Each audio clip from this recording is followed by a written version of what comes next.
Namaste and welcome to Live, Love, Engage. I am Gloria Grace Rand, and today we're going to be talking about money and your relationship with money and how to have a good one.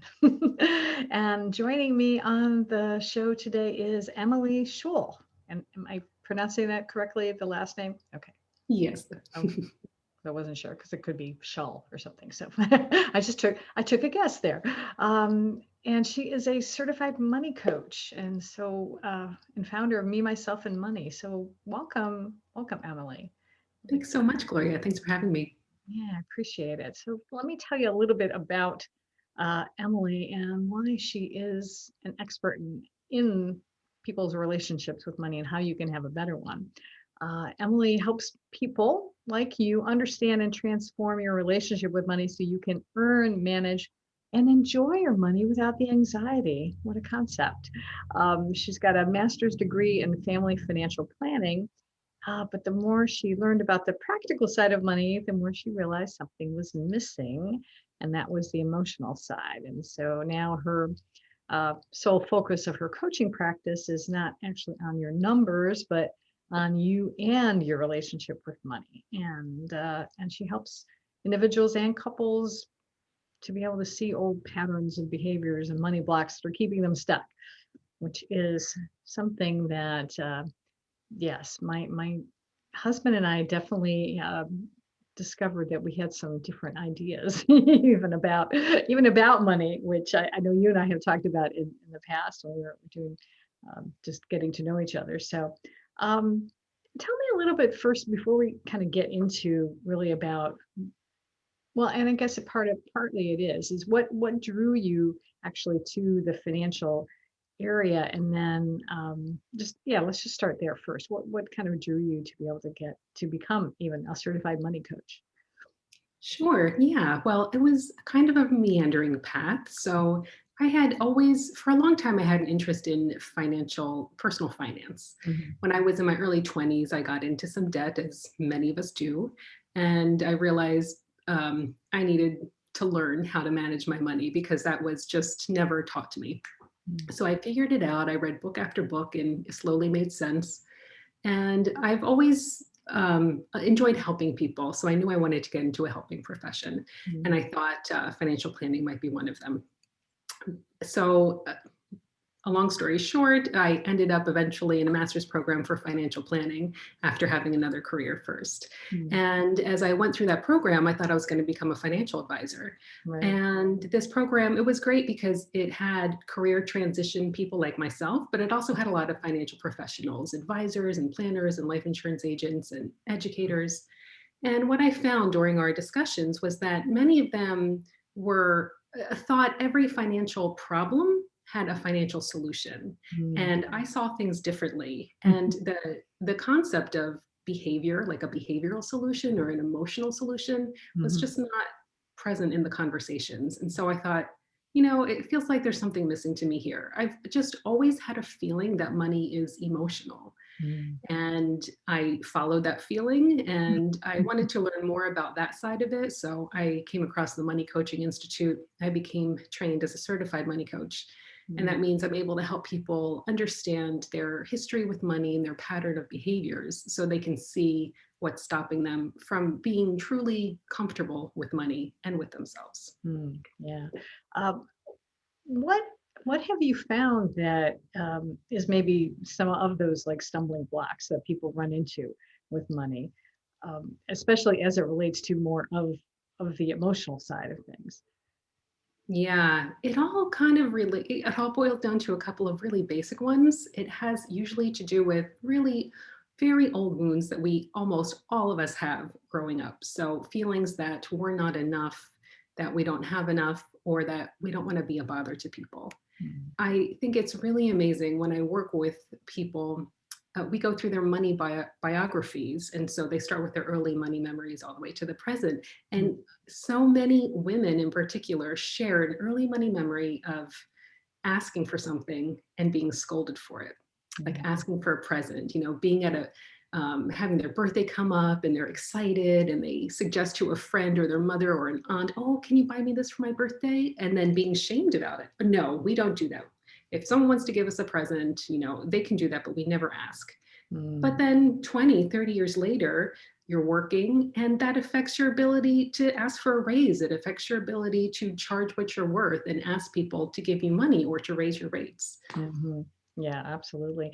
And some of the other things too, and I know you and I had talked about this a little bit because I know um, I think some of the things that affect us are even just the attitudes our parents have about money. Because, like, my mother grew up during the Depression, and so she was always really coming at things from a lack mentality, I guess is the best way to say it. And because she didn't have a lot growing up, and even though when I know, I think my brothers and sisters maybe had it a little bit harder, but I know when I grew up, she actually started working full time. But I guess it was also to be able to afford things. But we were able to afford things, and yet she was always like relying on her mother for money, and that I think affected me then too, because it was like I think subconsciously I was expecting other people to rescue me for money as well, and not being able to, rely on myself totally for that. Um, Yes, and that is so common. That is so common, especially for women. We're often really disempowered when it comes to money. And given this message, usually not overt, mm, but it's embedded in everything our parents do. And what they don't tell us, it's embedded in all of that, that you don't really have to worry about money. Someone else is going to take care of this. mm, And I see it so often, especially in women, and they get to their midlife and they think, oh my gosh, how could I have let myself not know about money at this point? And they feel like there's something wrong with them and like a failure. They're comparing themselves to other people who had a very different upbringing. And so my favorite thing that I'm able to do is to help clients understand that there's nothing fundamentally wrong with you. You are where you are for a reason. mm. Let's understand why that is and get rid of the shame so that you're able to move forward. Yeah, that's real important. So, what does a healthy relationship with money look like? Yeah, it's one free of much of the anxiety that most of us carry around with money. Mm, And it doesn't matter if you don't have a lot of money and you're anxious that, you really struggle to pay the bills and to make ends meet and to mm, get ahead, or you could have millions in the bank and you struggle because you don't feel like you can be really honest and open about yourself and your situation for fear of being judged. You feel guilty, you feel undeserving of the money. mm, People across the spectrum and in between, it's about being comfortable with ourselves, really standing in our own power. This work really begins with taking a look at ourselves mm, and seeing where we're giving away power, where we're taking power away from other people. And and it's a lifelong journey to be able to do this and to understand yeah, just being more comfortable with our money and with ourselves. And it affects all of our relationships because money is tied to everything in life. It's tied to our core survival issues. It right. brings up fight, flight, or freeze like nothing else because it's a core survival issue. If we don't have money, we can't have a safe place to live. We don't have enough to eat. So it's an important thing to understand and discover. Yeah. And it is interesting that it doesn't matter how much money you have, because you could still really have issues about it.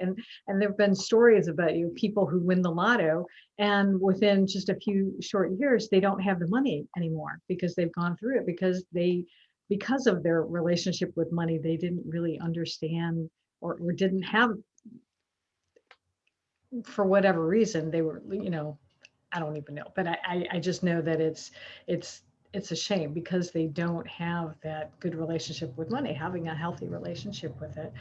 Um, so what would be, how do you help people? I mean, like, what's, sort of like the first step that someone has to take to be able to heal this, um, maybe, or maybe even a better way would be to, let go of some of this emotional baggage that they're carrying around with them.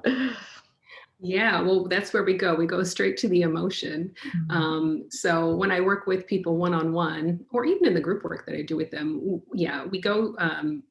We really dive into our money history. So going through the money biography, and then I help them see what they can't see. And None of us can see all of our money patterns. Just like we can't physically see ourselves, we need a mirror to see our face and to see behind us. When Mm, we're looking at our money history and the patterns of behavior, we really need someone else to hold that mirror up so that we can see ourselves. And it has nothing to do with the number of degrees you have, how intelligent you are, or even your emotional intelligence. It's just a fact that we all have blind spots. mm, So I help them see the origin, the emotional origin, especially of where their money blocks are coming from, because that's how we can free them. And to understand that, it's important to know how the brain works and how our patterns form. mm, So most of the time, we're taught that money is math, that money is logical. And so we just get we blame ourselves when we're not able to have a good relationship with it. We're not able to make it work. But the thing is, all of our behaviors around money, most of them are automatic because they come from thoughts that have been with us since we were very, very young. And every time we have a negative experience in childhood, our subconscious brain records that. It records the emotion and what happened. And so whenever we feel unsafe again, it triggers that automatic behavior. So until we go back to that emotion and figure out, okay, what is the story that was recorded here? What is my brain trying to protect me from? Because our subconscious, it's like a naive parent. It tries really hard to protect you, but often it does so at your expense. It mhm. actually ends up hurting you in the long run. So we Yeah. go back to that emotional experience. And then once you can see it and connect the dots, then often you're able to release it. Sometimes it takes more work, of course, to be able to release it, Mhm. but just that knowing alone, that awareness gives you control. That's the first time that you have a choice to make. Okay, I understand where this is coming from now, and now I can decide to do something different. Yeah. Um, do you find that, I mean, I know you work with individuals and couples, but do you feel, I guess, well, I guess you probably already said this, that is it women that really do seem to be more challenged when it comes to this area? And are there, have you found even, are there unique particular patterns that maybe women have that men don't?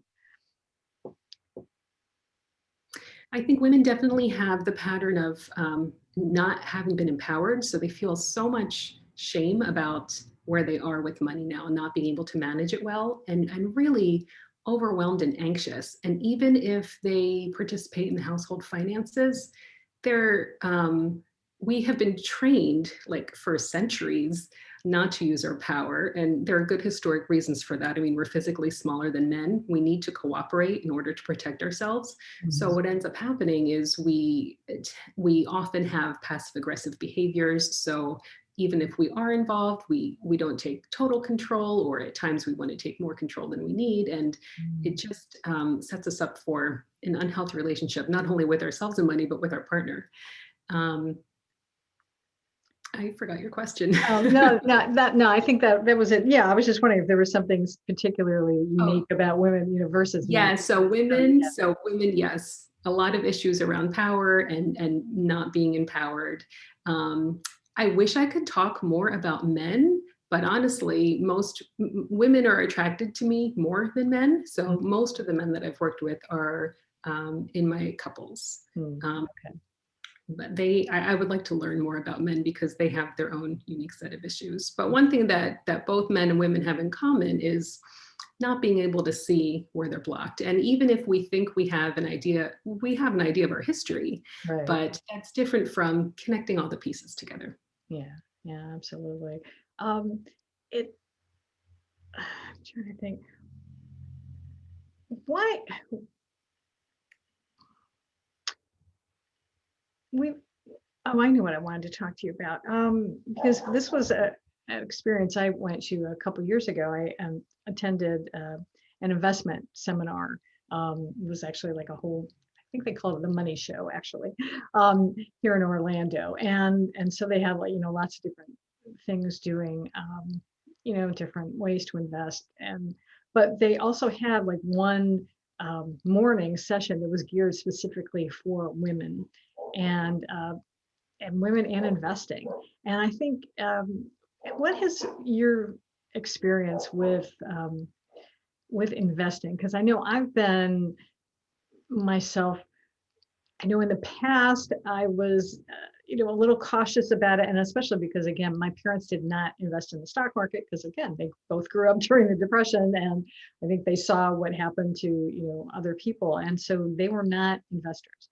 And yet, my husband is, was is interested in investing, and so I've been trying to learn more. And yet at the same time, it is sometimes it's like it just like overwhelms me and I don't want to know about it. So what have you, do you deal with, talking with women in particular about that part of, investing, especially because women tend to outlive men.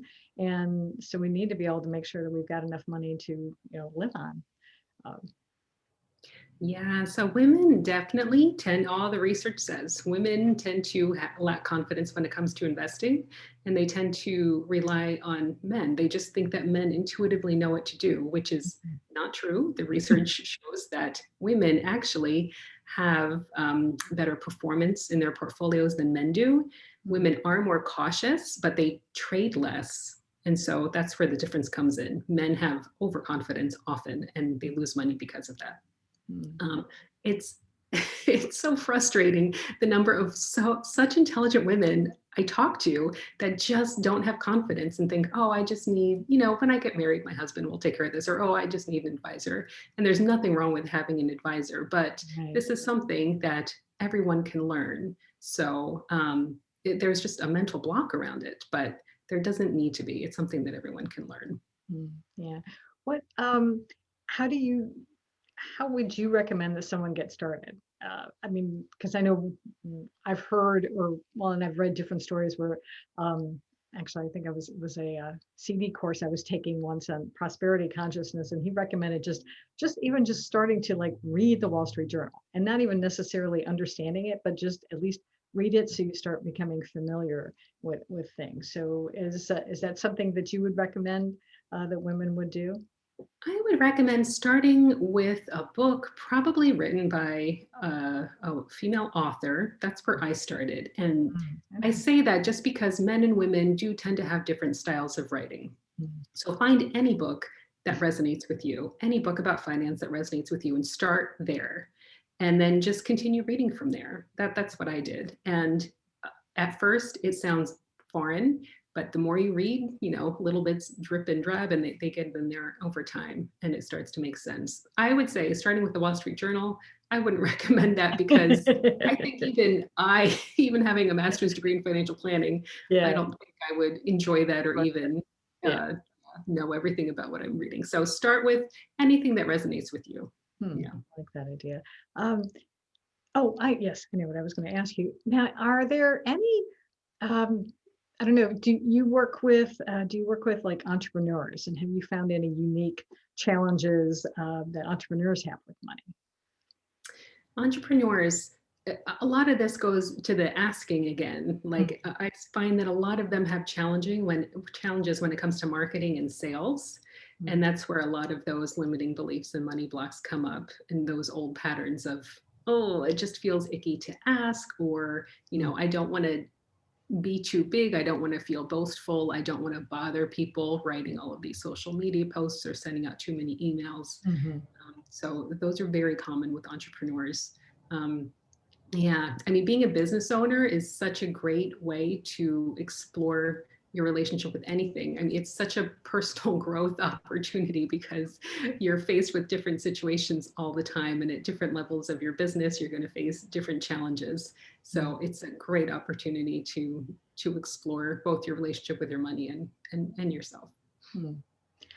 Um, are there any misconceptions that people have about money and in building a relationship with money, have you found?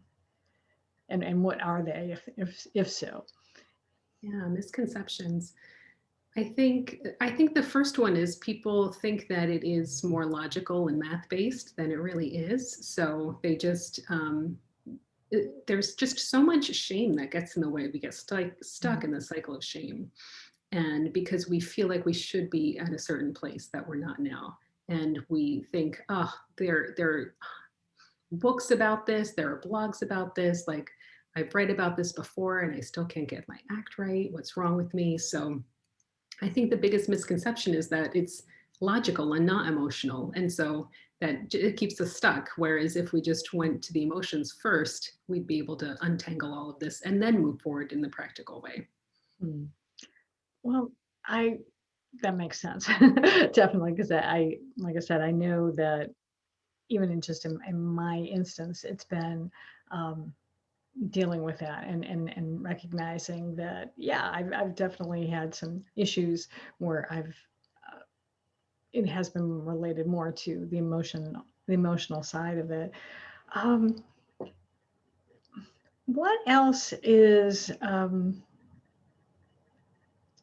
can like, how else can people is there something even that they can do now to be able to, I mean, is it a good idea, I guess, to try to figure out, you know, trying to look at what the different beliefs that people have, or is it just better for them to just really just, you know, start seeking some help and trying to, rather than trying to figure this out on their own? I'd say that depends on the level of distress that you're feeling around money. So if you know, oh, I probably have some money blocks, but you have enough money coming in, you can pay your bills, it's not challenging you on a day-to-day basis, then you can certainly start with yourself. And some good places to start could be sentence completions. Just sit down and think about money in different ways. So if I had $1 million, I would feel, and then just list 5 to 10 answers, thinking as quickly as you can, not censoring yourself. And you'll probably be surprised on some of those answers. Um, Another good way to figure out what your money blocks might be, a fun way, is to draw a picture. So I do this with my clients, and I even have a program that I run sometimes that we do this exclusively, drawing pictures. So draw a picture of your relationship with money, or draw a picture of how you earn money. Hmm. And this is effective because when we think about pictures and draw pictures, it uses our subconscious brain, which thinks as a whole. So Hmm. it really gets to those emotional undercurrents of it. And we can, after we draw the picture, we can like literally point to it and see the area that's getting us stuck. So I've done this often. And one example that I have, I drew a picture, and in the corner was a television and it had economic news on it. Hmm. So that was representing my anxiety. And, everything is good, but that's in the corner and it's always on. So Hmm. seeing that television on, I could think to myself, all right, how can I turn it off? Can I lower the volume? Hmm. What does it take for me to do that? Do I need to meditate?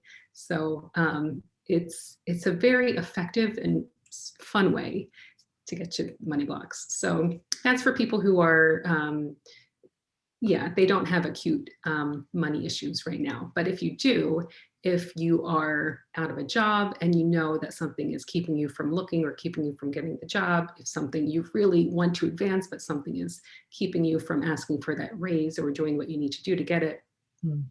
if you're in that situation, or if you just feel overwhelmed with anxiety, with guilt, then yes, I would highly recommend seeking out some help, someone like me or someone similar, a financial therapist who can help, because we're trained to do this and you don't have to go it alone. Yeah, that's an important lesson for people to know, because, yeah, it's trying to do things on your own for a while. It can take a lot longer and be more painful, frankly, than if you just, sucked it up and just asked for help. And because then you can get it, it's like ripping off the Band-Aid faster, then you can let it heal that much quicker if you're, rather than just trying to keep burying it and covering it up, because that doesn't help you either. Um, what else I guess, what else have you found in your work, or maybe actually, let me come at it from a different way. What do you find most fulfilling about the work that you do? I love I just love personal development and growth. Like I'm just a junkie. And what I love about this is that this is an intersection of personal development and personal finance. So what I love most is helping people feel that connection to themselves and their history and an understanding that brings relief. Thinking that moment when they think, oh, this makes sense. And oh, there's nothing fundamentally wrong with me. Mm, Now I understand why I'm acting this way. mm, It's a moment of understanding and then the self-forgiveness that comes right afterwards. mm, And seeing them be able to shift their perspective of themselves and their future. It's so incredibly rewarding. mm. Yeah, I can imagine that it would be because I know even when I work with clients in different aspects, I know it is rewarding to be able to see people get that aha moment and when they can, start taking different steps. So that's great that you're able to help people.